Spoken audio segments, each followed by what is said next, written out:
Tokyo, mai 2019. Une jeune femme fume une cigarette, assise dans une mare de sang, à côté du corps de son petit ami qu'elle vient de poignarder. Lorsqu'on lui demande pourquoi, elle répond simplement « Je l'aimais trop ». Cette fille, c'est Yuka Takaoka, et elle va rapidement se faire connaître comme la yandere dans la vraie vie. Alors une yandere, c'est quoi? Eh bien c'est un mot japonais formé de deux parties, yandere, malade mentalement, et dere dere, fou amoureux. Une yandere, c'est un personnage, souvent féminin, qui au départ paraît douce, timide, romantique, mais qui devient obsédée, jalouse et ultra-violente, quitte à tuer par amour. C'est un archétype qu'on retrouve dans beaucoup d'animés japonais, mais c'est bien dans la vraie vie qu'un tel événement va avoir lieu au Japon.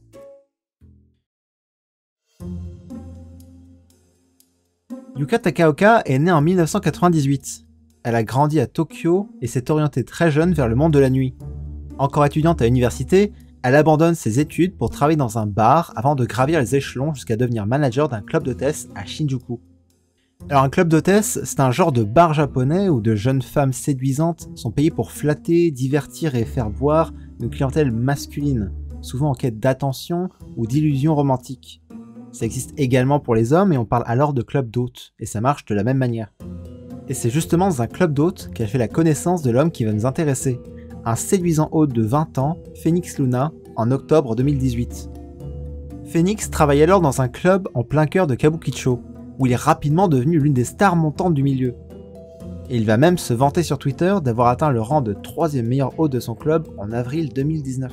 Et cette rencontre entre Yuka et Phoenix a lieu dans le cadre du travail. Selon les sources, Yuka aurait commencé à fréquenter régulièrement le club de Phoenix comme cliente dès le printemps 2019. Flatté par l'attention de cette jeune manageuse, Phoenix accepte de la voir en dehors du club. Il a été rapporté qu'ils allaient souvent ensemble en rendez-vous au cinéma ou dans un 4-café. Peu à peu, une relation amoureuse se noue. Yuka tombe éperdument amoureuse de Phoenix au point de consacrer beaucoup de temps et d'argent à ce dernier. En mai 2019, Yuka réserve officiellement Phoenix comme son hôte attitré au club. Ce que cela implique, c'est que pour pouvoir continuer à le voir, Yuka dépense énormément de temps et d'argent au club où il travaille, si bien qu'entre mars et mai 2019, elle aurait dépensé près d'1 million de yens par semaine, ce qui équivaut à presque 9000 €, et ça contribue à le propulser numéro 1 des hôtes du mois. Grâce à Yuka, il est donc passé de la 3e à la 1re place. Phoenix, de son côté, commence à voir Yuka comme une petite amie dévouée et généreuse, 9000 € par semaine quand même, et il dira plus tard qu'elle lui faisait l'impression d'une gentille fille, ni particulièrement excentrique, ni instable. Elle lui offre une bouteille de champagne en avril, et tous les deux officialisent leur relation. En mai 2019, elle va même jusqu'à louer un appartement luxueux près du club de Phoenix dans l'espoir qu'ils y vivent ensemble, signe de l'intimité grandissante entre les deux. Cette relation est cependant plutôt à sens unique. Yuka est bien plus amoureuse de Phoenix que l'inverse, et personne ne se doute alors de ce qui va bientôt arriver.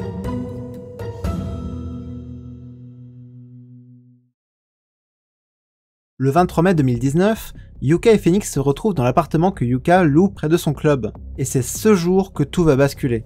Apparemment, en utilisant le téléphone de Phoenix, Yuka tombe sur des photos de son petit ami en compagnie d'autres femmes, sans doute des clientes du club. Mais ça va énormément choquer Yuka. Elle interprète ces clichés comme la preuve d'une trahison amoureuse. Rongée par la jalousie et la tristesse, la jeune femme rumine des pensées de plus en plus noires dans la journée. Phoenix, quant à lui, est loin de se douter de la situation. En fin d'après-midi, il se rend chez Yuka en pensant l'aider à faire du ménage. Arrivé avec du retard, il va prendre un bain pour se détendre puis s'allonge, épuisé, et s'endort dans le lit de Yuka. Et c'est alors que tout va dégénérer. Aux alentours de 16 h, profitant que Phoenix sommeille profondément, Yuka, qui semble avoir pris conscience de la relation superficielle qu'elle entretient avec Phoenix, passe à l'acte. Elle s'assure d'abord que Phoenix soit bien endormi, s'empare d'un couteau de cuisine qu'elle avait préparé à l'avance, se positionne au-dessus de lui et plonge soudainement le couteau dans l'abdomen de Phoenix. Ce dernier se réveille alors en sursaut, choqué. Yuka lui aurait alors demandé s'il l'aimait, ce à quoi il aurait répondu oui en pleurant. Sa réponse aurait poussé Yuka à jeter le couteau. Alors mené par son instinct de survie, Phoenix repousse Yuka violemment et se précipite hors de la chambre. Yuka se lance à sa poursuite alors qu'il dévale le couloir en criant. Rattrapé un instant par Yuka, il parvient à se dégager et à grimper dans l'ascenseur de l'immeuble.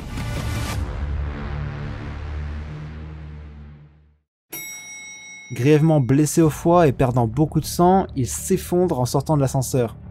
Yuka descend aussi et plutôt que de s'enfuir, elle choisit de rester aux côtés de Phoenix. Elle s'assied à côté de lui et, alors qu'il est encore inerte, s'allume une cigarette. Un passant qui voit la scène depuis l'extérieur appelle alors les secours. Lorsque la police arrive, il découvre Yuka immobile, les mains et les jambes couvertes de sang et tirant tranquillement sur sa cigarette à côté du corps nu et ensanglanté de son petit ami. La jeune femme est étrangement calme et en ligne au téléphone. D'après son témoignage, elle était en train d'appeler une amie, mais pas les secours.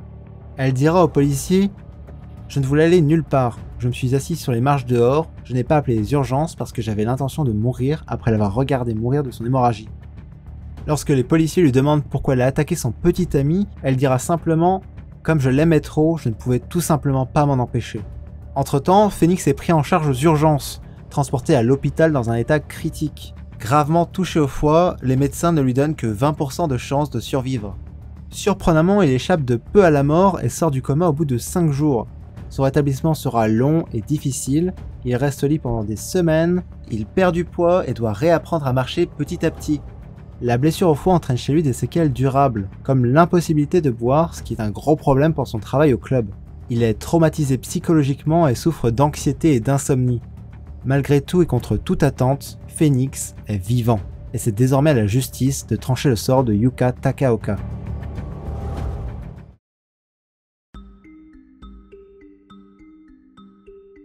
Yuka est inculpée pour tentative de meurtre prémédité. Les enquêteurs retrouvent dans son téléphone portable un mémo qu'elle avait rédigé avant le drame, où elle fantasmait sur le fait de devenir une héroïne tragique. Comment peut-il regarder une autre femme que moi? Je sais que le tuer est la meilleure chose à faire. Si je le tue, ce sera éternel. Je n'ai besoin de rien d'autre que toi. En d'autres termes, si je ne peux pas t'avoir, alors personne ne t'aura. Ces éléments dressent le portrait d'une accusée obsédée au point de vouloir posséder son amant pour toujours, quitte à mourir ensemble. Le procès s'ouvre en décembre 2019 au tribunal de Tokyo. Yuka, en larmes dans le box des accusés, plaide coupable et admet l'intégralité des faits dès la première audience. Phoenix, de son côté, fait preuve d'une étonnante clémence à l'égard de son ancienne petite amie. Dans une déclaration qui surprend l'assistance, il affirme ne lui tenir aucune rancune. « Je n'éprouve pas de ressentiment envers elle. Si possible, je préfère qu'on puisse reprendre une vie normale, plutôt que de payer indéfiniment pour ses erreurs. » Et avant le jugement, il a conclu un accord financier à l'amiable avec Yuka et sa famille pour environ 30 000 €. Le 3 décembre 2019, le verdict tombe. Yuka Takaoka est reconnu coupable de tentative de meurtre avec préméditation. Le tribunal condamne finalement la jeune femme à 3 ans et 6 mois d'emprisonnement. Bien que le jugement soit clément, l'annonce de la sentence fait fondre Yuka en sanglots devant la cour.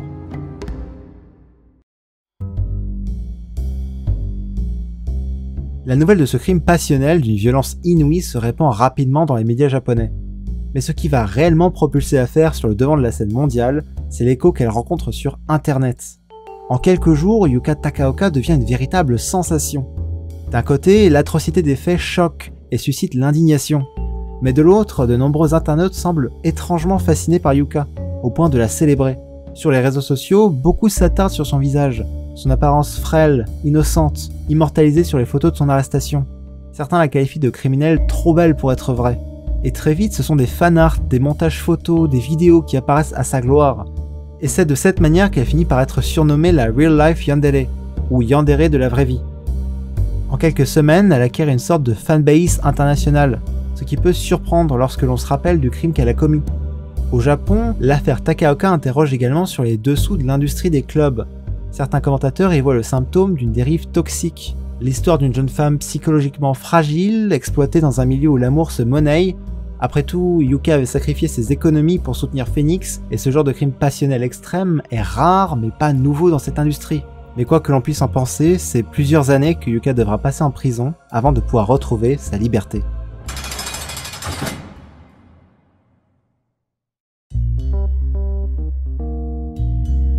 Yuka passe plusieurs années en prison. Puisque sa condamnation est inférieure à 5 ans, elle est éligible à une libération conditionnelle après avoir accompli une bonne partie de sa peine, et elle sort de prison dans le courant de l'année 2023. À sa sortie, la jeune femme a 25 ans. Bien que l'affaire ait terni son nom, Yuka choisit de revenir sur le devant de la scène. Elle se fait maintenant appeler Uyu et se lance comme créatrice de contenu en ligne, espérant peut-être capitaliser sur sa notoriété. Ses comptes rassemblent déjà des dizaines de milliers d'abonnés. Et Phoenix, quant à lui, a décidé de retourner dans le milieu des clubs. Malgré le traumatisme, il explique avoir choisi de ne pas se cacher. Et seulement 2 mois après l'incident, il reprend le travail et parvient même à se hisser à nouveau parmi les meilleurs hôtes du club. L'incident lui aurait même permis de renouer avec sa famille perdue de vue. Au fil du temps, Phoenix semble avoir surmonté l'épreuve et affiche sa volonté d'aller de l'avant. Il a aujourd'hui environ 25 ans et d'après ses rares déclarations publiques, il n'aurait aucune rancune envers Yuka. Et voilà, c'était l'histoire de Yuka Takaoka. Si la vidéo vous a plu, n'hésitez pas à la liker, à laisser un commentaire et vous abonner pour plus d'histoires dans le genre. Merci à tous, salut!